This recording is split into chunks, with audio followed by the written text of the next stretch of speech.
بسم الله الرحمن الرحيم.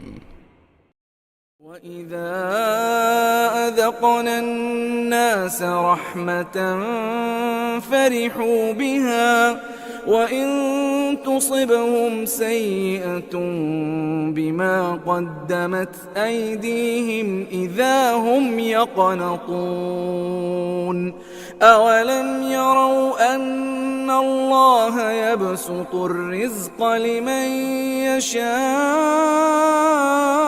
ويقدر إن في ذلك لآيات لقوم يؤمنون.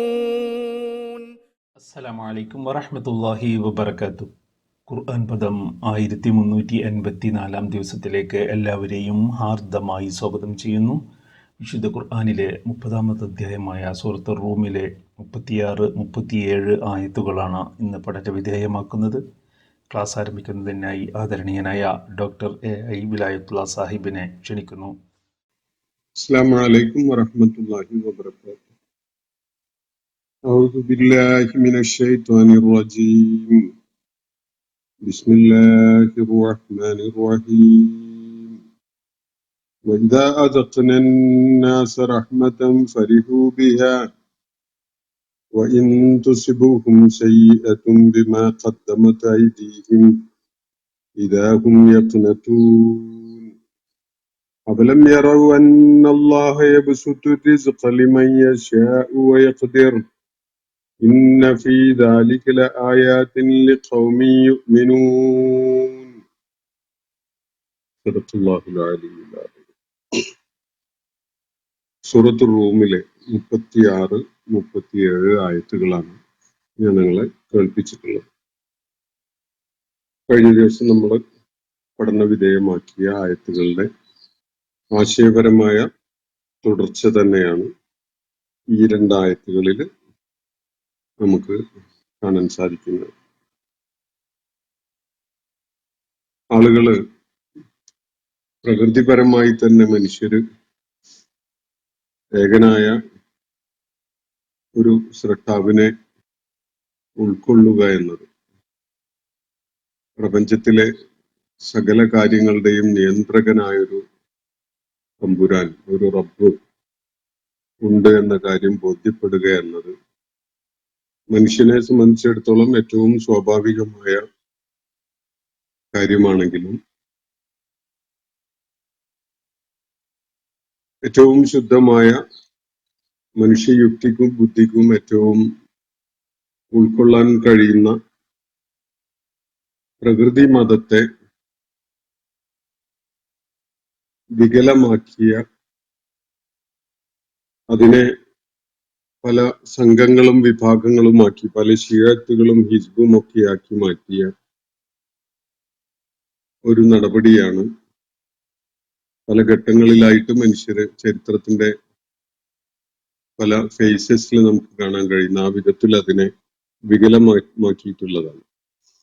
എന്നിട്ട് ഓരോ വിഭാഗവും ഈ പ്രകൃതി മതത്തിൽ നിന്ന് അകന്നുപോയി സ്വന്തമായ ഓരോ ശിയാത്തുകളും ഹിസ്ബുകളുമായി മാറിയതിനു ശേഷവും ആ വികലമായ രൂപത്തിൽ അവരുടെ കയ്യിൽ അവശേഷിക്കുന്ന, അല്ലെങ്കിൽ അവര് വികലമാക്കി മാറ്റിയിട്ടുള്ള ആ ദീനിനെ, അതാണ് ഏറ്റവും തികവാർന്നത്, ഏറ്റവും അന്യൂനമായത്, ഏറ്റവും ഉത്കൃഷ്ടമായത് എന്ന വിധത്തില് അത് ആഹ്ലാദത്തോടു കൂടി കൊണ്ടു നടക്കുകയാണ് ഈ വിഭാഗം ആളുകള്, അല്ലെങ്കിൽ ഈ വ്യത്യസ്തമായ വിഭാഗങ്ങൾ എന്നാണ് അള്ളാഹു നമ്മള് വായിച്ചു വെച്ച ആയത്തുകളുടെ തൊട്ടു മുകളിലുള്ള ആയത്തുകളിലായിട്ട് പറയുന്നത്. എന്നാൽ ഈ അള്ളാഹുവിന്റെ ഏകത്വത്തെ അംഗീകരിക്കാത്ത, ഉൾക്കൊള്ളാത്ത ചിന്താധാരകളായി മാറിയിട്ടുള്ള ഈ പ്രകൃതി മതത്തെ വികലമാക്കി പല രൂപത്തിലാക്കിയിട്ടുള്ള ഈ ശിയത്തുകളും ഹിസ്ബുകളും ഒക്കെ, അതിന്റെ അനുയായികളായ ആളുകൾ വലിയ പ്രതിസന്ധികൾ ജീവിതത്തിൽ നേരിടേണ്ടി വരുമ്പോൾ അള്ളാഹുവിനോടൊപ്പം അവര് പങ്കുചേർത്ത് ദിവ്യത്വം നൽകി അല്ലെങ്കിൽ കൽപ്പിച്ച് കൊണ്ടു നടന്നിരുന്ന സകല ദൈവങ്ങളെയും കൈയൊഴിഞ്ഞ് പ്രാർത്ഥന, സഹായാഭ്യർത്ഥന, അള്ളാഹുവിനോട് മാത്രമായിട്ട് ചെയ്യുന്നത് കാണാം. അവര് ആ ഘട്ടത്തില് അവർക്ക് സഹായികളായിട്ട് അള്ളാഹുവിന്റെ അടുക്കൽ നിന്ന് പല സഹായവും നേടിക്കൊടുക്കുന്നവരായിട്ടും ഒക്കെ സങ്കല്പിച്ചിരുന്ന സകലതിനെയും കൈയൊഴിഞ്ഞ് അവര് പ്രാർത്ഥന നേരിട്ട് അള്ളാഹുവിനോട് നിർവഹിക്കുന്നതായിട്ട് കാണാൻ സാധിക്കും. ഇത് വ്യക്തമായും തെളിയിക്കുന്ന ഒരു കാര്യം, മനുഷ്യപ്രകൃതിയുടെ തേട്ടം തന്നെ ഇങ്ങനെ ഏകനായ ഒരു പ്രപഞ്ച സൃഷ്ടാവിനെ ഉൾക്കൊള്ളുക എന്നതാണ്. ഒരു പ്രതിസന്ധി നേരിടുമ്പോൾ ഏറ്റവും ജെനുവിനായ, ഏറ്റവും ഹക്കായ, ഏറ്റവും സത്യാധിഷ്ഠിതമായ ഒരു സംഗതിയെ ആശ്രയിച്ചുകൊണ്ട് നിൽക്കാനേ മനുഷ്യന് സാധിക്കൂ. അത് കടൽ യാത്രയിൽ നേരിടുന്ന ഒരു പ്രതിസന്ധി ആയാലും, കരയില് വളരെ ഭീതിജനകമായ അവസ്ഥകളിലൊക്കെ പെട്ടാലും ഒക്കെ മനുഷ്യൻ അടിസ്ഥാനരഹിതമാണ് എന്ന് ബുദ്ധി കൊണ്ടും യുക്തി കൊണ്ടും ഒക്കെ ബോധ്യപ്പെടുന്ന തരം ആശ്രയങ്ങളുടെ പുറകെ പോകാൻ മനസ്സ് കാണിക്കില്ല. ഉള്ളിന്റെ ഉള്ളിൽ അവന് ബോധ്യമുള്ള സത്യമാണ് എന്ന് അവന് തിരിച്ചറിഞ്ഞിട്ടുള്ള ഒരു ദൈവിക ശക്തിയുണ്ട്. ആ ദൈവിക ശക്തിയോടാണ് മനുഷ്യര് അങ്ങനത്തെ പ്രതിസന്ധി ഘട്ടങ്ങളിൽ സഹായം തേടുകയും പ്രാർത്ഥിക്കുകയും ഒക്കെ ചെയ്യുക. എന്നാൽ അവർക്ക് ഒരല്പം ആശ്വാസമാവുന്ന വിധത്തിൽ ദൈവിക കാരുണ്യം അനുഭവിക്കാൻ സാധിച്ചാലോ അവര് വീണ്ടും അള്ളാഹുവിനോടുള്ള ആ പ്രതിബദ്ധത മറന്ന് അവരുടെ മറ്റ് ആരാധ്യന്മാരുടെ പുറകെ പോകുന്ന, അവരുടെ ഇടപെടലാണ് അവർക്ക് രക്ഷയേകിയത് എന്ന വിധത്തില് പറയുന്ന ഒരവസ്ഥയിലേക്കൊക്കെ അവർ പോകും. അള്ളാഹുവിന്റെ ഇടപെടലാണ്, അള്ളാഹുവിനോട് പ്രാർത്ഥിച്ചത് കൊണ്ടും തേടിയത് കൊണ്ടും ഒക്കെയാണ് തങ്ങൾക്ക് ഈ ആശ്വാസം ഉണ്ടായത് എന്നതൊന്നും കാണാൻ അവര് കൂട്ടാക്കുകയില്ല. അപ്പോ മനുഷ്യപ്രകൃതത്തില് കടന്നുകൂടിയിട്ടുള്ള ഈ കാപട്യം, ഈ ഈ കുറ്റവാസന, അല്ലെങ്കിൽ ഈ തെറ്റായ ഒരു സംഗതിയെ ഉൾക്കൊണ്ടുകൊണ്ട് നീങ്ങാനുള്ള ഒരു പ്രവണത, അതാണ് ഇവരെ മുശ്രിക്കുകളാക്കി മാറ്റിയിട്ടുള്ളത് എന്നതാണ് അള്ളാഹുവിടെ ചൂണ്ടിക്കാണിച്ച കാര്യം. എന്നിട്ട് ഫലം ഉണ്ടാവുന്നത് അള്ളാഹു അവർക്ക് ചെയ്തു കൊടുത്ത അനുഗ്രഹങ്ങളുടെ പേരിൽ അവർ കൃതജ്ഞത കാണിക്കുന്നു, നന്ദികേട് കാണിക്കുന്നു. അതുപോലെ അവര് ആനന്ദത്തിമർപ്പിലും ആസ്വാദനത്തിലും ഒക്കെയായിട്ട് കഴിയുകയും ചെയ്യുന്നു. അള്ളാഹു അവരോട് നിങ്ങൾ ആസ്വദിച്ചോളൂ, വൈകാതെ തന്നെ നിങ്ങൾ അതിന്റെ ഭവിഷ്യത്ത് അറിയാനിരിക്കുന്നു എന്നാണ് തുടർന്ന് പറയുന്നത്. അപ്പൊ അള്ളാഹു അവർക്ക് ചെയ്തു കൊടുത്ത റഹ്മത്ത്, അള്ളാഹു നടത്തിയ ഇടപെടൽ, അള്ളാഹു അവർക്ക് നൽകിയിട്ടുള്ള സഹായം, ഇതൊക്കെയും നിഷേധിക്കുന്ന, ഇതിനോടൊക്കെയും നന്ദികേട് കാണിക്കുന്ന ഒരു നിലപാടാണ് അവര് തുടർന്ന് സ്വീകരിക്കുന്നത്.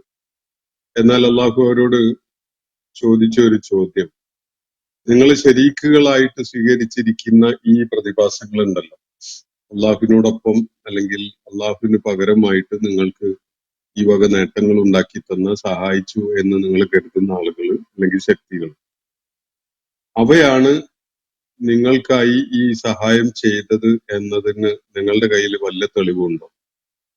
പ്രത്യക്ഷത്തിൽ നിങ്ങൾക്ക് അത് ബോധ്യപ്പെടാൻ വല്ല അടിസ്ഥാനവുമുണ്ടോ? ഇനി അതല്ല സമാവിയായിട്ട് വല്ല വെളിപ്പാടും അവയാണ് നിങ്ങൾക്ക് സഹായം ചെയ്തു തന്നത് എന്നത് നിങ്ങളെ ബോധ്യപ്പെടുത്തുന്ന വല്ല ദൈവിക വെളിപ്പാടും അത് സംബന്ധമായിട്ട് നിങ്ങളുടെ കയ്യിലുണ്ടോ? നിങ്ങളുടെ നിരീക്ഷണത്തില് അവരൊന്നും പ്രത്യേകിച്ചൊന്നും ചെയ്യുന്നത് നിങ്ങൾക്ക് കാണാൻ കഴിയുന്നില്ല. ദൈവികമായ വെളിപ്പാടുകളിലും അങ്ങനെ ഈ ശരീക്കുകളാണ് നിങ്ങളെ സഹായിക്കുന്നത് എന്നത് നിങ്ങളെ ബോധ്യപ്പെടുത്തുന്ന യാതൊരു തെളിവും കാണാൻ കഴിയുകയില്ല. അപ്പോ അൻസൽന അലൈഹിം സുൽത്താന, അവർക്ക് നാം വല്ല തെളിവും ഇറക്കി കൊടുത്തതായിട്ട് അവരുടെ കയ്യിലുണ്ടോ? ഫഹുവ യതകല്ലമു ബിമാ കാനൂ ബിഹി യുശ്രികൂൻ, അവര് ശിർക്ക് ചെയ്തുകൊണ്ടിരുന്ന കാര്യങ്ങൾക്ക് പിൻബലമായിക്കൊണ്ട് അത് ശരിയാണ്, ആ നിലപാട് പിന്തുടരുന്നത് തന്നെയാണ് ശരി എന്നത് അവരെ ബോധ്യപ്പെടുത്തുന്ന വല്ല തെളിവും അവരുടെ കയ്യിലുണ്ടോ എന്നാണ് അള്ളാഹു ചോദിക്കുന്നു. അപ്പോ അവര് പിന്തുടരുന്ന ഷിർക്കിന്റെ വഴികൾ തീർത്തും ബേസ്ലെസ് ആണ്, യുക്തിരഹിതമാണ്, ബുദ്ധിശൂന്യമാണ്. അതേപോലെ തന്നെ ദൈവിക വെളിപ്പാടുകളുടെയോ മറ്റോ യാതൊരു പിൻബലവും അതിനില്ലതാണ്. തീർത്തും അടിസ്ഥാനരഹിതമായ, ബുദ്ധിശൂന്യമായ, യുക്തിരഹിതമായ കാര്യമാണ് അവർ ചെയ്തുകൊണ്ടിരിക്കുന്നത് എന്നതാണ് നമ്മൾ പിന്നിട്ട ആയത്തുകളിൽ അള്ളാഹു വളരെ വ്യക്തതയോടുകൂടി സ്ഥാപിക്കുന്ന കാര്യം. അതിനെ തുടർന്ന് ഇന്ന് നമ്മൾ വായിച്ച രണ്ടായത്തുകൾ നോക്കാം.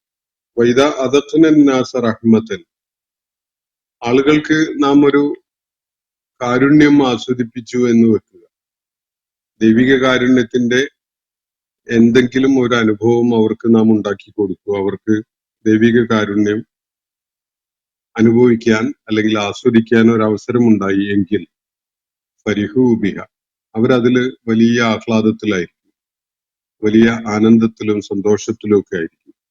വൈൻ തുസിബുഹും സയ്യിഅത്ത്, എന്നാൽ അവർക്ക് വല്ല ദുരിതവും പ്രയാസവും ഒക്കെ ഉണ്ടായി എന്ന് വെക്കുക.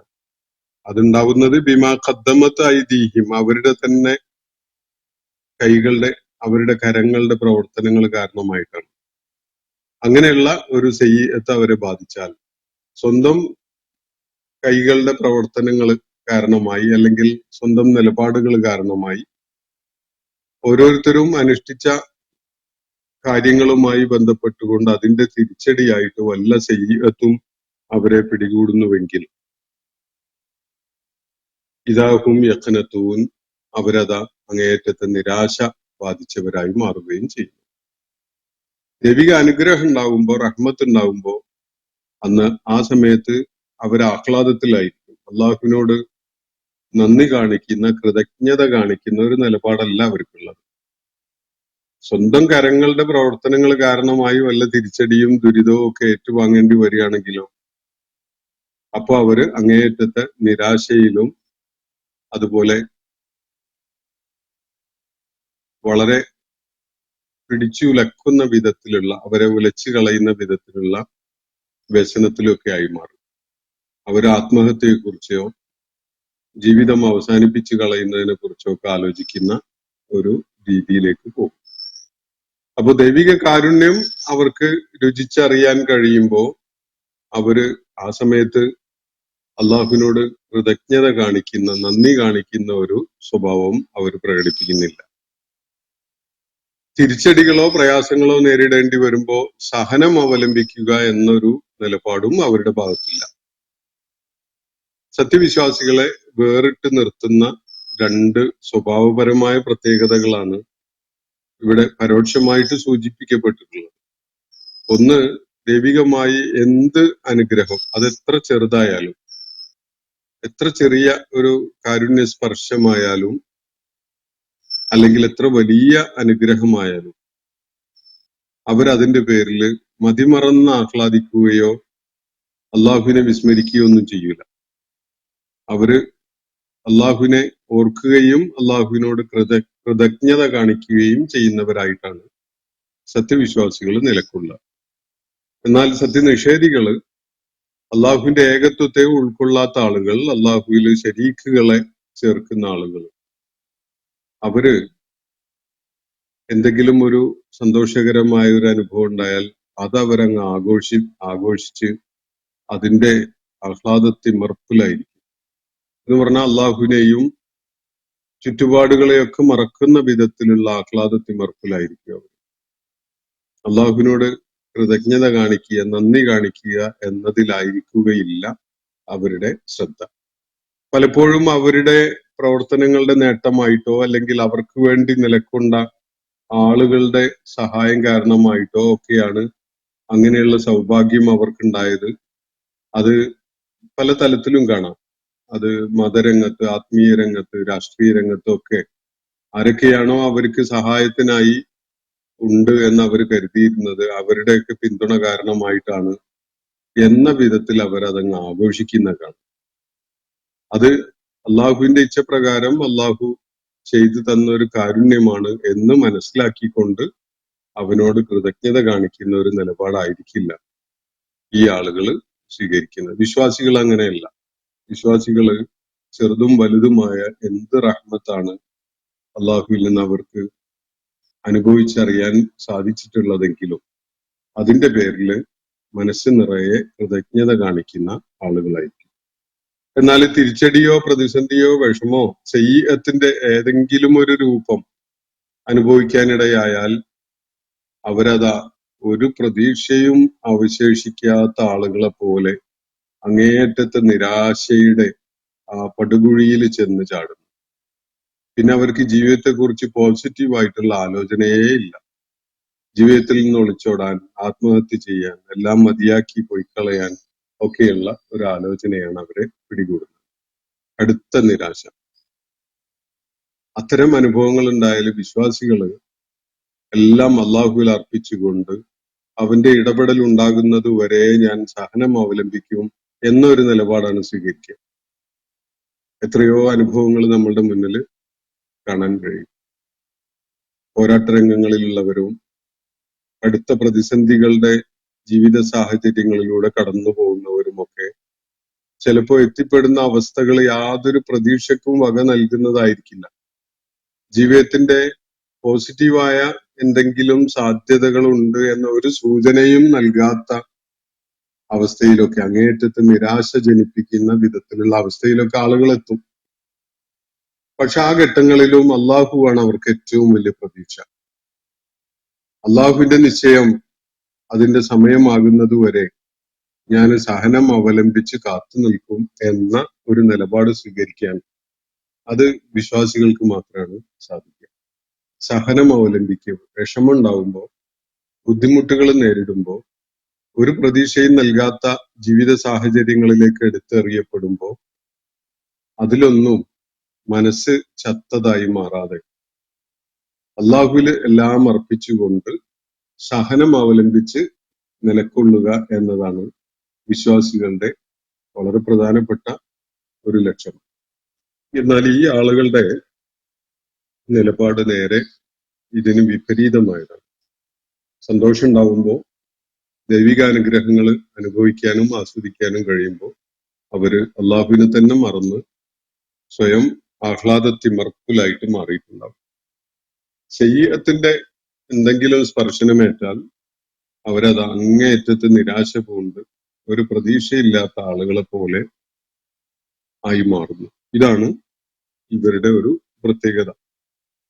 എന്നിട്ട് അള്ളാഹു തുടർന്ന് ഒരു ചോദ്യം ഉന്നയിക്കുകയാണ്.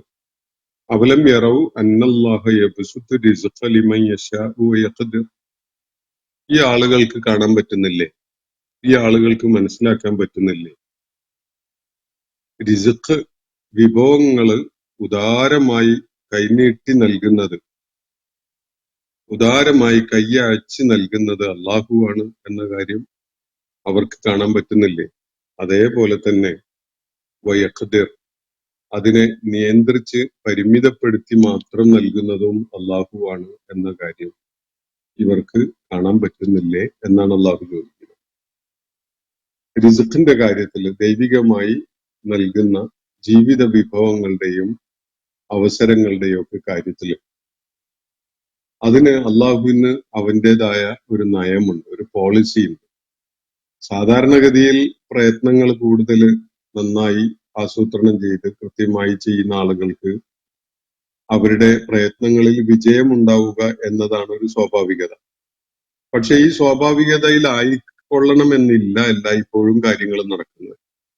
കാരണം ആ ആളുകളുമായി ബന്ധപ്പെട്ടുകൊണ്ട് അവരുടെ അള്ളാഹുവിലുള്ള അർപ്പണവും അവരുടെ വിശ്വാസത്തിന്റെ ദാർഢ്യതയും ഒക്കെ അള്ളാഹു നിരന്തരം പരീക്ഷിച്ചുകൊണ്ടേയിരിക്കും. അതുകൊണ്ട് തന്നെ നമ്മളുടെ സംരംഭങ്ങൾ ചിലപ്പോ ഭൗതികാർത്ഥത്തില് പരാജയമാകാൻ വേണ്ട ഒരു കാരണവും ഇല്ലാതെ നമ്മൾ മുൻകൂട്ടി കാണാത്ത ചില ഫാക്ടേഴ്സ് കാരണമായി അതിൽ തിരിച്ചടി ഉണ്ടായിന്ന് വരും, പരാജയം ഉണ്ടായിന്ന് വരും, നമുക്ക് വല്ലാത്ത വിഷമമുണ്ടാക്കുന്ന അവസ്ഥകളിലേക്ക് എത്തിപ്പെട്ടു എന്നൊക്കെ വരും. അങ്ങനെയുള്ള ഘട്ടങ്ങളിൽ സത്യവിശ്വാസികള് അള്ളാഹുവാണ് റിസ്ഖ് കൈനീട്ടി കൈയയച്ച് നൽകുന്നത്, അവൻ തന്നെയാണ് നിയന്ത്രിച്ച് നൽകുന്നതും എന്നത് മനസ്സിലാക്കിക്കൊണ്ട് സഹനം അവലംബിക്കും എന്നതാണ് സത്യവിശ്വാസികളുടെ ഒരു പ്രത്യേകത. ഈ ആളുകൾക്ക് അത് മനസ്സിലാക്കാൻ പറ്റുന്നില്ലേ എന്നാണ് അള്ളാഹുവിന്റെ ചോദ്യം. അവലം യറവ്, ഇവർ കാണുന്നില്ലേ? എന്താണ്? അന്നല്ലാഹ യബ്സുത്തു റിസ്ഖ ലിമൻ യശാ, അവൻ ഇച്ഛിക്കുന്നവർക്ക്, അവന്റെ മശീഅത്തുള്ളവർക്ക് റിസ്ഖിനെ, ജീവിത വിഭവങ്ങളെ കയ്യയച്ച് നൽകുന്നത്, ഉദാരമായിട്ട് നൽകുന്നത് അള്ളാഹു ആകുന്നു. അതുപോലെ വയഖ്ദിറു, അതിനെ ഒരു ഖദ്റായിട്ട് കണക്കാക്കി നിയന്ത്രിച്ച് നിർണയിച്ച് പരിമിതപ്പെടുത്തി നൽകുന്നതും അവൻ തന്നെയാണ് എന്ന കാര്യം അവർക്ക് ബോധ്യപ്പെട്ടിട്ടില്ലേ? അവരത് മനസ്സിലാക്കിയിട്ടില്ലേ?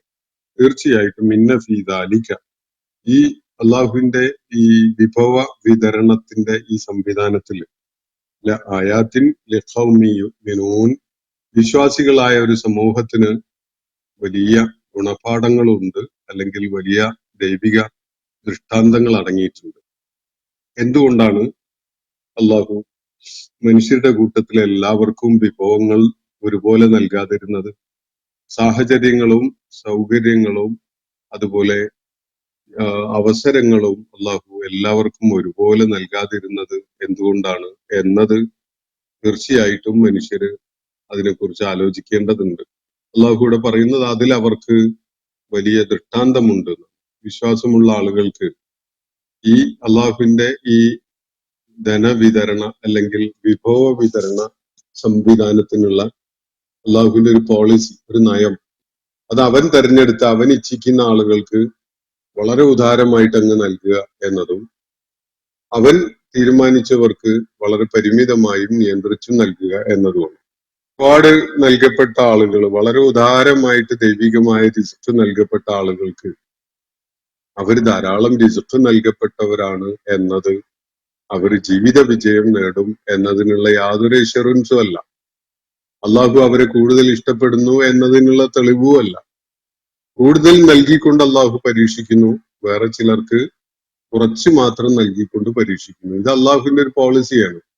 ജീവിത വളരെ പരിമിതമായിട്ട് മാത്രം നൽകപ്പെട്ടിരിക്കുന്ന ആളുകൾ, അവർക്ക് ജീവിത വിഭവങ്ങൾ പരിമിതമായി പോയത് അള്ളാഹു അവരോട് ഇഷ്ടം കാണിക്കാത്തത് കൊണ്ടോ അവര് അള്ളാഹുവിന് പ്രിയപ്പെട്ടവരാവാത്തത് കൊണ്ടോ അല്ല. മറിച്ച് ജീവിതം എന്താണ് എന്ന് മനസ്സിലാവുന്ന ആളുകളെ സംബന്ധിച്ചിടത്തോളം ഈ കാര്യം എളുപ്പത്തിൽ ബോധ്യപ്പെടും. ഈ നല്ല അള്ളാഹു കയ്യയച്ച് നൽകുന്ന അവസ്ഥ അള്ളാഹു നൽകുന്നതും വളരെ പരിമിതമായി നിയന്ത്രിച്ച് മാത്രം വിഭവങ്ങൾ നൽകുന്നതും രണ്ടും തന്നെ അള്ളാഹു മനുഷ്യരെ, അതുമായി ബന്ധപ്പെട്ട ആളുകളെ പരീക്ഷിക്കുന്നതിന് വേണ്ടിയാണ് എന്നത് ഖുർആൻ വ്യക്തമാക്കിയിട്ടുണ്ട്. അതുകൊണ്ട് ഇവിടെ അള്ളാഹു ചോദിക്കുന്നത് ഈ ആളുകൾക്ക് കാണാൻ പറ്റുന്നില്ലേ? ഇത് രണ്ടും, അതായത് വളരെ കയ്യയച്ച് ജീവിത വിഭവങ്ങൾ നൽകുന്ന, അവൻ ഉദ്ദേശിക്കുന്നവർക്ക് നൽകുന്നതും അള്ളാഹുവാണ്. അത് വളരെ പരിമിതപ്പെടുത്തി നിയന്ത്രിച്ച് മാത്രം നൽകുന്നതും അള്ളാഹുവാണ്. ഈ ഒരു കാര്യത്തില് കാലങ്ങളോളം മനുഷ്യനെ ആലോചിക്കാനുള്ള ദൈവിക ദൃഷ്ടാന്തങ്ങൾ അടങ്ങിയിട്ടുണ്ട് എന്നാണ് അള്ളാഹു തുടർന്ന് പറയുന്നത്. വിശ്വാസികളെ സംബന്ധിച്ചിടത്തോളം അള്ളാഹുവിന്റെ ഇതിലുള്ള ദൈവികമായ തീരുമാനത്തിന്റെ ഹിക്മത്ത് എന്താണ് എന്ന ആലോചന തീർച്ചയായിട്ടും ഫലപ്രദമായിരിക്കും, തീർച്ചയായിട്ടും ഗുണകരമായിരിക്കും. അള്ളാഹു പലയിടത്തും അതിന്റെ ക്ലൂസ് നൽകുന്നുണ്ട് വിശുദ്ധ ഖുർആനിൽ. എന്തുകൊണ്ട് അള്ളാഹു ഒരേ വിധത്തിൽ എല്ലാവർക്കും നൽകിയില്ല എന്നത്. അങ്ങനെയൊക്കെ ഒരേ വിധത്തിലാണ് വിഭവങ്ങൾ നൽകേണ്ടത് എന്നൊക്കെ ആലോചിച്ച രാഷ്ട്രീയ, സാമ്പത്തിക, ധനതത്വശാസ്ത്ര സിദ്ധാന്തങ്ങളും ആലോചനകളും ഒക്കെ ലോകത്ത് സമീപകാലം വരെ വളരെ ശക്തമായി നിലനിന്നിരുന്നല്ലോ. എത്രത്തോളം അത് മൂഢമാണ് അത്തരം ആലോചനകൾ എന്നത് നമുക്ക് നമ്മൾ നോക്കി നിന്ന ഘട്ടത്തിൽ തന്നെ കാണാനും ബോധ്യപ്പെടാനും സാധിച്ചിട്ടുള്ളതാണ്. അള്ളാഹു അതിന്റെ ഒരു ഹിക്മത്തിന്റെ സൂചന വിശുദ്ധ ഖുർആനിൽ തന്നെ ഒരിടത്ത് നൽകുന്നുണ്ട്. അള്ളാഹു എല്ലാവർക്കും വേണ്ട വിധത്തിൽ അങ്ങ് വിഭവങ്ങൾ നൽകിയിരുന്നെങ്കിൽ, ആർക്കും ഒന്നിനും ഒരു കുറവില്ലാത്ത അവസ്ഥയാണ് വിഭവങ്ങൾ നൽകുന്ന കാര്യത്തിൽ ചെയ്തിട്ടുള്ളതെങ്കിൽ, എല്ലാവർക്കും വേണ്ടത്ര എല്ലാം ഉണ്ട് എന്ന അവസ്ഥയാണെങ്കിൽ ഒരാൾക്കും ഒരാളോടും ഒരു പ്രതിബദ്ധതയും ഉണ്ടാവില്ല, ഒരാളും ഒരാളെയും ആശ്രയിക്കുന്ന അവസ്ഥ ഉണ്ടാവില്ല. അങ്ങനെ വരുമ്പോ ഇവിടെ മനുഷ്യര് വളരെ നോക്കി നിൽക്കെ തന്നെ ധിക്കാരികളും അഹങ്കാരികളുമായിട്ട് പരസ്പരം പോരടിക്കുക മാത്രമാണ് അതിന്റെ ഫലമായിട്ടുണ്ടാവുക. മറിച്ച് എല്ലാവർക്കും തുല്യമായിട്ട് നൽകപ്പെട്ടിരിക്കുന്നു, അല്ലെങ്കിൽ എല്ലാവർക്കും വേണ്ടത്ര നൽകപ്പെട്ടിരിക്കുന്നു എന്ന് അവരെ കൂടുതൽ സഹകരണ മനസ്ഥിതിയുള്ളവരാക്കുകയോ അവര് ഒത്തൊരുമയോടുകൂടി ഭൂമുഖത്ത് യാതൊരു പ്രശ്നമില്ലാത്ത വിധത്തില് ഏറ്റുമുട്ടലോ രക്തച്ചൊരിച്ചിലോ യുദ്ധമോ ഒന്നും ഇല്ലാത്ത വിധത്തിൽ ജീവിക്കാൻ പ്രേരിപ്പിക്കുകയൊന്നും ചെയ്യൂല. മറിച്ച് അവരെ കൂടുതൽ അഹങ്കാരികളും ധിക്കാരികളും തന്തൊന്നികളും ഒക്കെ ആയിട്ടാണ് മാറ്റുക എന്നത് ഖുർആൻ തന്നെ പലയിടങ്ങളിലും സൂചിപ്പിക്കുന്ന കാര്യമാണ്. അപ്പൊ അള്ളാഹുവിന്റെ ഒരു ഹിക്മത്ത് ഇതിൽ അടങ്ങിയിട്ടുണ്ട്. വിഭവങ്ങൾ വിതരണം ചെയ്യുന്നതിൽ അള്ളാഹുവിന്റെ ഒരു പോളിസി, ചിലർക്ക് അവൻ തെരഞ്ഞെടുത്ത ആളുകൾക്ക് വളരെ ഉദാരമായിട്ട് നൽകുന്നു, അവൻ നിശ്ചയിച്ച ആളുകൾക്ക് വളരെ പരിമിതമായിട്ട് മാത്രം നൽകുന്നു. ഈ ഒരു നിലപാടില്, അള്ളാഹുവിന്റെ ഈ ഒരു നയത്തില് വലിയ യുക്തി മനുഷ്യന് വായിച്ചെടുക്കാനുണ്ട്. ഈ ഭൂമുഖത്ത് ഒരു സംസ്കാരവും ഒരു നാഗരികതയും ഒരു മനുഷ്യ ജീവിത സാഹചര്യങ്ങളുമായി ബന്ധപ്പെട്ടുകൊണ്ടുള്ള സകല വികസനവും ഉണ്ടാവുന്നതിന്റെ ഏറ്റവും അടിസ്ഥാനപരമായ ഒരു കാരണം ഈ വിഭവങ്ങൾ നൽകുന്നതിൽ അള്ളാഹു കാണിച്ച ഈ തുല്യ പരിഗണന അല്ല എന്ന കാര്യമാണ് എന്ന് കാണാൻ സാധിക്കും. ഒറ്റ കാര്യം എടുത്തു നോക്കൂ. നമ്മള് 6 വരി അല്ലെങ്കിൽ വലിയ 6 വരി പാത എന്നൊക്കെ പറഞ്ഞ വലിയ, ഇപ്പൊ കഴിഞ്ഞ ദിവസം ഒരു അപകടമൊക്കെ ഉണ്ടായല്ലോ. കക്കാട് അടുത്ത്, കൂരിയാട് അടുത്തുള്ള ഒരു സ്ഥലത്ത് റോഡ് പിളർന്ന് പൊട്ടിപ്പൊളിഞ്ഞത് പണി തീരുന്നതിന് മുമ്പ് തന്നെ നമ്മളത് കണ്ടു. വളരെ ശ്രമകരമായ മനുഷ്യാധ്വാനം ആവശ്യമുള്ള ഒരു പ്രയത്നമാണ് ഈ വലിയ വീതിയേറിയ റോഡുകളുടെ നിർമ്മാണം. വളരെ ശക്തമായ ഭിത്തികൾ കെട്ടി അതില് ഉയരം കൂട്ടി അങ്ങനെ മുകളിലൂടെയും താഴെക്കൂടെയും ഒക്കെ വാഹനങ്ങൾക്ക് പോകാൻ പറ്റുന്ന വിധത്തില് റോഡുകള്, പാതകള് ഒരുക്കുക എന്ന് പറയുന്നത് ഭയങ്കര പ്രയത്നം ആവശ്യമുള്ള, ആസൂത്രണം ആവശ്യമുള്ള ഒരു സംഗതിയാണ്. വളരെ കഠിനമായ അധ്വാനം ആവശ്യമുള്ള ഒരു സംഗതിയാണ്. എല്ലാവർക്കും ഒരേപോലെ അള്ളാഹു കഴിവുകളും അവസരങ്ങളും വിഭവങ്ങളും നൽകിയിട്ടുണ്ടായിരുന്നെങ്കിൽ എത്ര പേര് ഈ കഠിനമായ പ്രയത്നത്തിന് സന്നദ്ധാവും?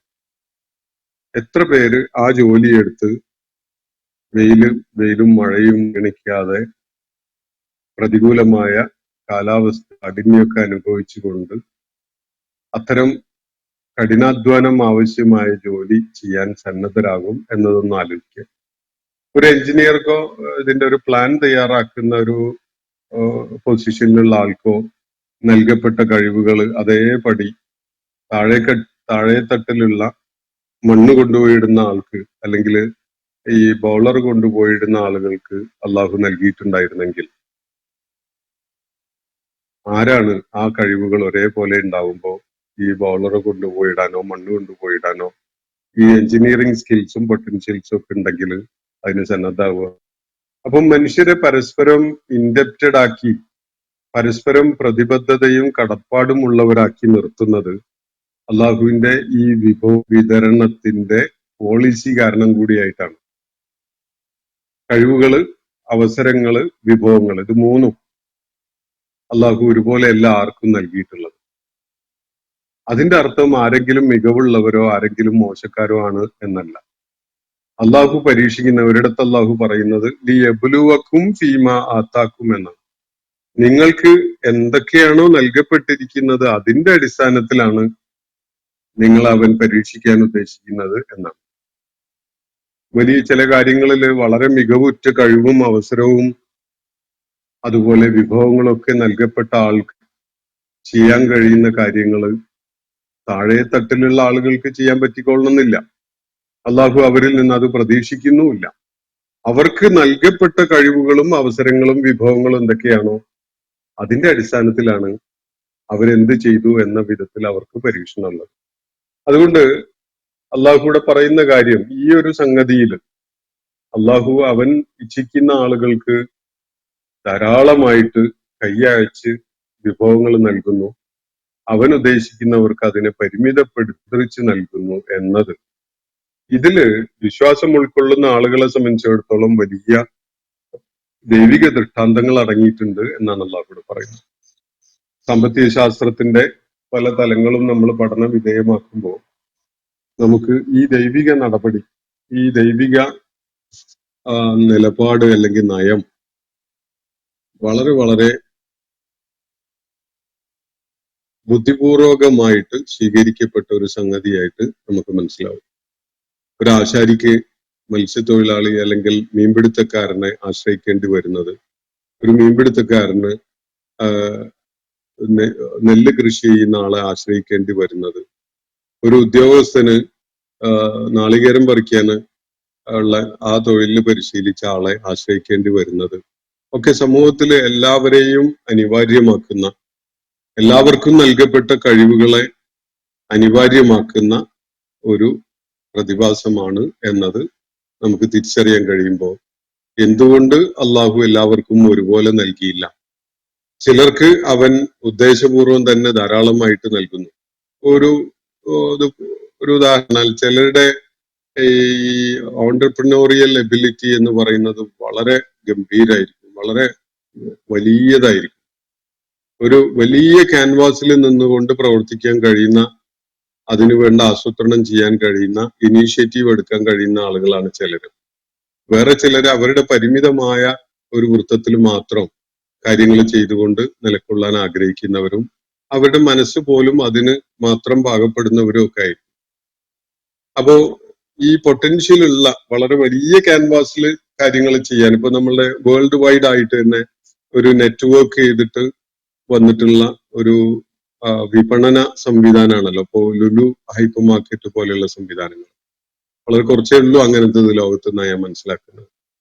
അപ്പൊ അങ്ങനെ ആ ഒരു ഇമാജിനേഷൻ ഉള്ള, അത്രയും വൈഡായ ക്യാൻവാസിൽ കാര്യങ്ങൾ പ്ലേ ചെയ്യാൻ കഴിയുന്ന ഒരാൾക്ക് നൽകപ്പെടുന്ന വിഭവങ്ങളും അവസരങ്ങളും സാധ്യതകളും പോലെ അങ്ങനെ ഒരു ആലോചനയും ഇല്ലാതെ സ്വന്തം കാര്യം, സ്വന്തം കുടുംബം മാത്രം നോക്കി വേറെ ഒന്നിലും ശ്രദ്ധ കൊടുക്കാൻ ആഗ്രഹിക്കാത്ത ഒരാൾക്ക് അത്രയും കൊടുത്താൽ, അത്രയും അവസരങ്ങൾ തുറന്നിട്ട് കൊടുത്താൽ പ്രത്യേകിച്ച് പ്രയോജനമൊന്നും ഇല്ലാതെ പോകും.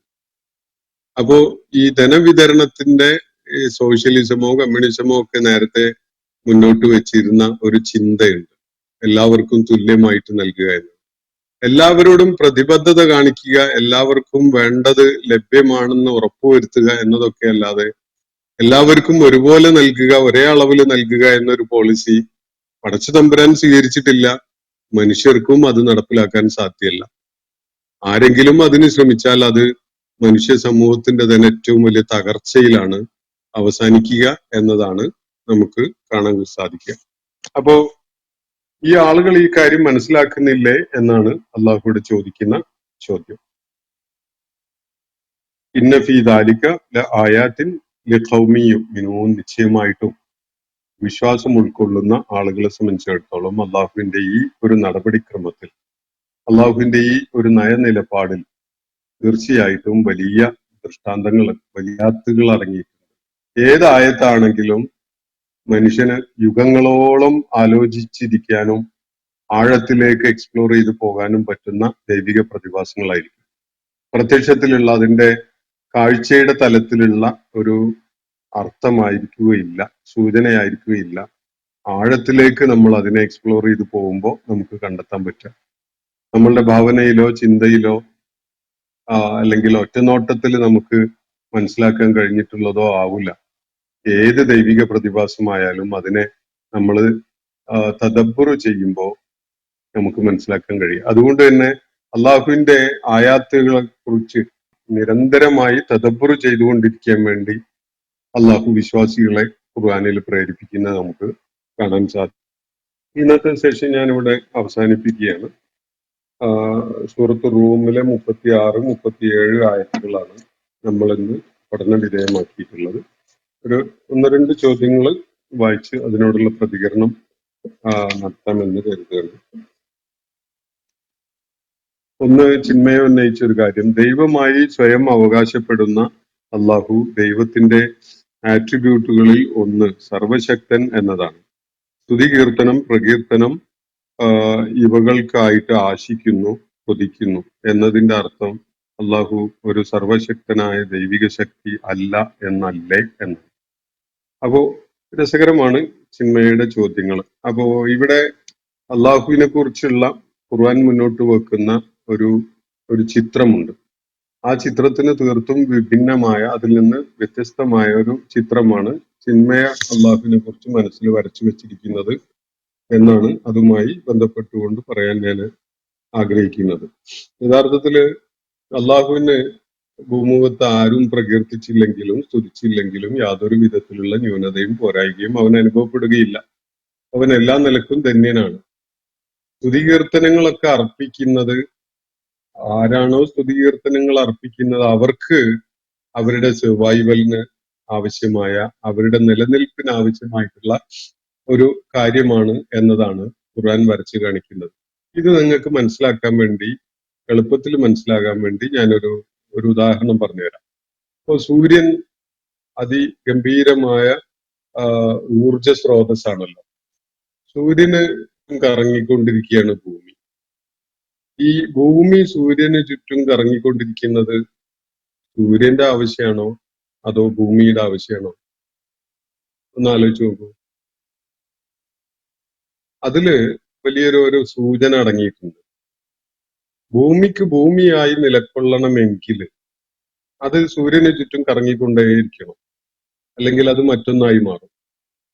നിരന്തരമായി കറങ്ങുന്ന സൂര്യന് ചുറ്റും കറങ്ങുന്നത് കൊണ്ടാണ് ഭൂമിയിലെ കാലാവസ്ഥകൾ മാറി വരുന്നതും മഴ തുടരുന്നതും അതുപോലെ ആവശ്യത്തിനുള്ള പ്രകാശവും അതുപോലെ താപവും ഒക്കെ ലഭിക്കുന്നതും അത് ഒരു ക്രമീകരണത്തിൽ തന്നെ കിട്ടുന്നതും ഒക്കെ തന്നെ.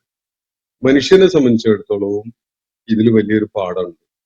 പടച്ച തമ്പുരാനുമായിട്ട് ഒരു മനുഷ്യന്റെ മനസ്സിനെ ഇലാഖാത്ത് ചെയ്യുമ്പോഴാണ്, അതിനെ ബന്ധിപ്പിച്ച് നിർത്തുമ്പോഴാണ് മനുഷ്യന് മനസ്സമാധാനം ഉണ്ടാവുക. അവൻ ലക്ഷ്യങ്ങൾ കൈവരിക്കാൻ വേണ്ടിയുള്ള പ്രയത്നങ്ങൾക്കുള്ള ഊർജം ലഭിക്കുക, അവന് ആവശ്യമായ വിധത്തില് ചിന്തയെ ക്രമീകരിച്ച് ജീവിതത്തിന്റെ യാഥാർത്ഥ്യം ഉൾക്കൊള്ളാൻ സാധിക്കുക. ഇതൊക്കെ സംഭവിക്കുന്നത് മനുഷ്യന് അവന്റെ സ്രഷ്ടാവ് ആരാണ് എന്ന് തിരിച്ചറിഞ്ഞുകൊണ്ട് അവനുമായുള്ള ആ റിലേഷൻഷിപ്പ് ശക്തമാക്കുമ്പോൾ മാത്രമാണ്. അപ്പൊ നിങ്ങൾ ചോദിക്കും, വിശ്വാസമേ ഇല്ലാത്ത ആളുകൾ എന്തെല്ലാം നേടി എന്നതൊക്കെ. വിശ്വാസമേ ഇല്ലാത്ത ആളുകൾ പല കണ്ടുപിടുത്തക്കാരും ആയിട്ടുണ്ടാവും, പല സംഗതികളിലും ഗവേഷണം ചെയ്ത് അറിയപ്പെടുന്ന ശാസ്ത്രജ്ഞന്മാരൊക്കെ ആയിട്ടുണ്ടാവും. പക്ഷെ at the end of the day അവര് തേടി അവരാഗ്രഹിച്ച മനസ്സിന്റെ ശാന്തിയും സമാധാനവും ലഭിക്കാൻ അവർക്ക് പറ്റിയിട്ടുണ്ടോ? അവരുടെ ജീവിത കഥകളിലൂടെ നിങ്ങളൊന്ന് സഞ്ചരിച്ചു നോക്കൂ. അവരുടെ ഓരോരുത്തരുടെയും ജീവിതാനുഭവങ്ങൾ സത്യസന്ധമായിട്ട് അവർ രേഖപ്പെടുത്തിയിട്ടുള്ളത് ചിലതൊക്കെ നമുക്ക് ലഭ്യമാണ്. അതൊക്കെ ഒന്ന് പരിശോധിച്ച് നോക്കിയാൽ നമുക്ക് കാണാൻ കഴിയും. അവർക്ക് ആർക്കും ജീവിതം എന്താണ് എന്നത് ബോധ്യപ്പെട്ടത് കൊണ്ടുണ്ടാവുന്ന ഒരു തുമനീനത്തുണ്ട്. എന്നിട്ട് ആ കറക്കത്തിന്റെ, ആ പ്രവാഹത്തിന്റെ ഭാഗമായി മാറാൻ കഴിയുമ്പോൾ അനുഭവിക്കുന്ന ഒരു മനഃശാന്തി ഉണ്ട്. അതിന് തുമനീനത്ത് എന്നാണ് പറയുന്നത്. ഒരാൾക്കും തന്നെ അള്ളാഹുവുമായിട്ട് സ്വയം ബന്ധിപ്പിച്ചുകൊണ്ട് നിലകൊള്ളാൻ സാധിച്ചിട്ടില്ലാത്ത ഒരാൾക്കും തന്നെ, എനിക്കത് 100% ഉറപ്പിച്ച് പറയാൻ കഴിയും, ഒരാൾക്കും തന്നെ മനസ്സിന്റെ ഏറ്റവും ഉയർന്ന അളവിലുള്ള തുമനീനത്ത്, മനഃശാന്തി അനുഭവിക്കാൻ സാധിക്കുകയില്ല. അത് ഉറപ്പാണ് അക്കാര്യം. അവർക്ക് ആ മനഃശാന്തി ഉണ്ടാവില്ല. മനഃശാന്തി ഉണ്ടാവുന്നത് അലാബി ദിക്രില്ലാഹി ഇന്നുൽ ഖുലൂബ്, അറിയുക, അള്ളാഹുവിനെ സ്മരിക്കുന്നതിലാണ് മനസ്സിന്റെ ശാന്തി അടങ്ങിയിരിക്കുന്നത് എന്നാണ്. ഹൃദയങ്ങള് ശാന്തി അടയുന്നത് ആ ഒരു പ്രക്രിയയിലാണ് എന്ന് ഖുർആൻ പറയുന്നത് കാണാൻ കഴിയും. അപ്പോ നിങ്ങൾ ആലോചിച്ച് നോക്കൂ, ഇത് സ്തുതികീർത്തനങ്ങൾ അർപ്പിക്കുന്നത് കൊണ്ട് അള്ളാഹുവിനാണോ ഗുണം, അതല്ല അങ്ങനെ അർപ്പിക്കുന്നവർക്കാണോ ഗുണം? ഭൂമി സൂര്യന് ചുറ്റും കറങ്ങുന്നതിന്റെ ഗുണം ഭൂമി അങ്ങോട്ട് സൂര്യന് വല്ലതും കൊടുക്കുകയാണോ അതോ സൂര്യനിൽ നിന്ന് ഭൂമി വല്ലതും സ്വീകരിക്കുകയാണോ? ആർക്കാണ് അതിന്റെ പ്രയോജനം എന്നതൊന്ന് ആലോചിച്ചാൽ, ഇനിയിപ്പോ എന്റെ ഉപമ ശാസ്ത്രീയമായിട്ട് അങ്ങനെയല്ല എന്ന് തെളിയിക്കപ്പെട്ടാൽ പോലും ഞാൻ ഈ പറയുന്ന കാര്യം അതിന് വിരുദ്ധമാവുകയില്ല. കാരണം മനുഷ്യനും അള്ളാഹുവും തമ്മിലുള്ള ബന്ധം കൃത്യമായിട്ടും സൂര്യനും ഭൂമിയും തമ്മിലുള്ള ബന്ധം പോലെ അല്ല. കാരണം സൂര്യൻ ആശ്രിതനാണ്, അള്ളാഹു ആശ്രിതനല്ല. സൂര്യൻ അള്ളാഹുവിനെ ആശ്രയിച്ച് അവന്റെ ആജ്ഞയെ അനുസരിച്ച് നിലകൊള്ളുന്ന ഒരു പ്രതിഭാസമാണ്. അതുകൊണ്ട് തന്നെ ഞാൻ നൽകിയിട്ടുള്ള ഈ ഉദാഹരണം ചിലപ്പോ ചില തലങ്ങളിലെങ്കിലും അപര്യാപ്തമായി എന്ന് തോന്നിയേക്കാം. പക്ഷെ ഒരിക്കലും തന്നെ മനുഷ്യന് അള്ളാഹുവിനെ ആശ്രയിക്കുന്ന ഒരവസ്ഥയിൽ നിന്ന് പുറത്തു കിടക്കാൻ സാധ്യമല്ല. മനുഷ്യന് അവനെ ധിക്കരിക്കുമ്പോ പോലും അള്ളാഹുവിനെ അനുസരിക്കാതെ അള്ളാഹുവിനെ തള്ളിപ്പറയുന്ന നിഷേധിയായി മാറുന്ന അവസരത്തിൽ പോലും അവൻ ശ്വാസം അയക്കുന്നത്, അവൻ കുടിനീരിറക്കുന്നത്, അവന്റെ ദഹന വ്യവസ്ഥ പ്രവർത്തനക്ഷമമാവുന്നത്, അവന് മലമൂത്ര വിസർജനം ചെയ്യാൻ പറ്റുന്നത്, അവന്റെ ശരീരത്തിൽ രക്തചംക്രമണം പ്രവർത്തനക്ഷമമാവുന്നത്, ഇതൊക്കെ അള്ളാഹുവിന്റെ ആജ്ഞപ്രവും അള്ളാഹുവിന്റെ സഹായപ്രകാരവുമാണ്, അവന്റെ തീരുമാനപ്രകാരവുമാണ് എന്നത് നമ്മൾ മനസ്സിലാക്കേണ്ടതുണ്ട്. ഇതിൽ ഓരോന്നില്ലാത്ത ആളുകൾ ഉണ്ടല്ലോ, നമുക്ക് കാണാൻ കഴിയല്ലോ. ഇപ്പം മലമൂത്ര വിസർജനം മര്യാദക്ക് ചെയ്യാൻ കഴിയാത്ത ആളുകൾ നേരിടുന്ന കഷ്ടപ്പാട് നമ്മൾ അറിയില്ലേ. അതുപോലെ രക്തചംക്രമണം പ്രവർത്തനക്ഷമമല്ലാതായി ശരീരത്തിന്റെ ചില ഭാഗങ്ങളിലേക്ക് രക്തത്തിന്റെ ഒഴുക്ക് നിലച്ചു പോയിട്ട് ആ ഭാഗം മുറിച്ചു മാറ്റേണ്ടി വരുന്ന ആളുകളെ നമ്മൾ കാണുന്നുണ്ടല്ലോ. അപ്പൊ ഇങ്ങനെ പല സംഗതികളും മനുഷ്യര് ഒരിക്കലും തന്നെ നിരാശ്രയനായിട്ട് നിലകൊള്ളാൻ കഴിയുന്നവനല്ല.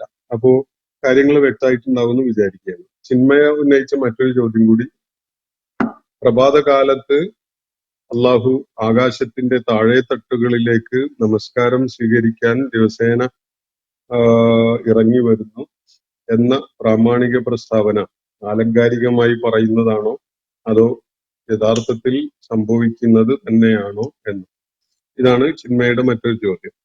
മനുഷ്യന് മനസ്സിലാക്കാൻ കഴിയുന്ന ഭാഷയിലുള്ള ഒരു വിവരണമാണത്. അത് അങ്ങനെ പറഞ്ഞാലേ മനുഷ്യനത് മനസ്സിലാവുള്ളൂ.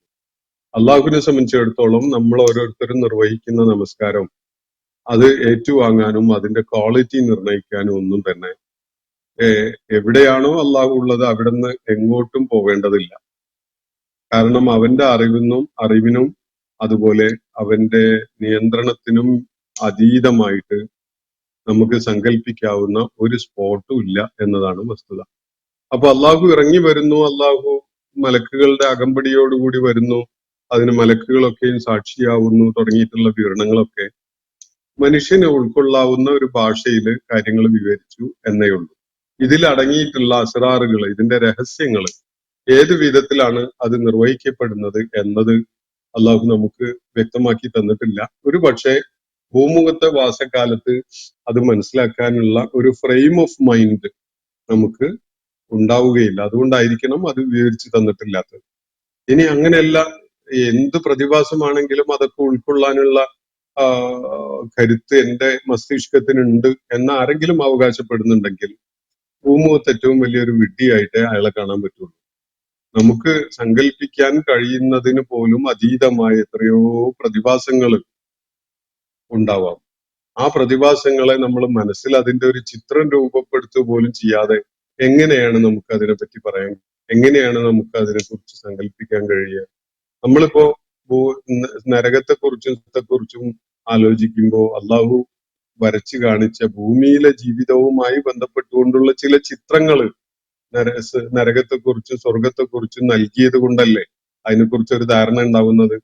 അതിനേക്കാളൊക്കെ എത്രയോ അതീതമായ ഒരു കാര്യമാണത്. ഭൂമിയില് നമുക്ക് ഉദ്യാന സമാനമായ അല്ലെങ്കിൽ ഒരു വലിയ തോട്ടം പോലെയുള്ള ഒരു ഇടം, അവിടെ ആനന്ദകരമായ ജീവിതത്തിന് പറ്റുന്ന ഒരു ചുറ്റുപാട്, അതിന് പറ്റിയ ആളുകള്, ഇണകള്, മക്കള്, ഇങ്ങനെയൊക്കെ ആയിട്ടുള്ള ഒരു ചിത്രം സ്വർഗത്തെക്കുറിച്ച് വരച്ചു കാണിക്കുകയാണ്. നരകത്തെക്കുറിച്ച് ആളിക്കത്തുന്ന തീ എന്ന പോലെയുള്ള ഒരു ചിത്രം വരച്ചു കാണിച്ചതാണ്. ഇത് നമുക്ക് പരിചയമുള്ള ചില സംഗതികളെ വെച്ചുകൊണ്ട് നമുക്ക് തീർത്തും പരിചയമില്ലാത്ത ഒരു പ്രതിഭാസത്തെ പരിചയപ്പെടുത്തുന്ന ഒരു വിവരണ ശൈലി മാത്രമാണ് ഇത് എന്നാണ് ഞാൻ അതിനെക്കുറിച്ച് മനസ്സിലാക്കുന്നത്. കാരണം ഇതിൽ കൂടുതൽ മനുഷ്യന് ഉൾക്കൊള്ളാൻ സാധിക്കില്ല. അതിന് വേണ്ട ഒരു ഫ്രെയിം ഓഫ് മൈൻഡ് മനുഷ്യന് ഇല്ല എന്നതാണ് വസ്തുത. അപ്പോ ഇന്നത്തെ സെഷൻ ഇവിടെ അവസാനിക്കുകയാണ്. വാഖിറു ദഅ്വാന അനിൽ ഹംദുലില്ലാഹി റബ്ബിൽ ആലമീൻ. അസ്സലാമു അലൈക്കും വറഹ്മത്തുള്ളാഹി വബറകാതുഹു. ഇന്നത്തെ ഖുർആൻ പദം ഇവിടെ സമാപിക്കുന്നു. ഖുർആൻ പഠനത്തിൽ പങ്കെടുത്ത എല്ലാവർക്കും അല്ലാഹു അർഹമായ പ്രതിഫലം നൽകി അനുഗ്രഹിക്കട്ടെ. വആഖിറു ദഅ്വാന അനിൽ ഹംദുലില്ലാഹി റബ്ബിൽ ആലമീൻ. അസ്സലാമു അലൈക്കും വറഹ്മത്തുള്ളാഹി വബറകാതുഹു.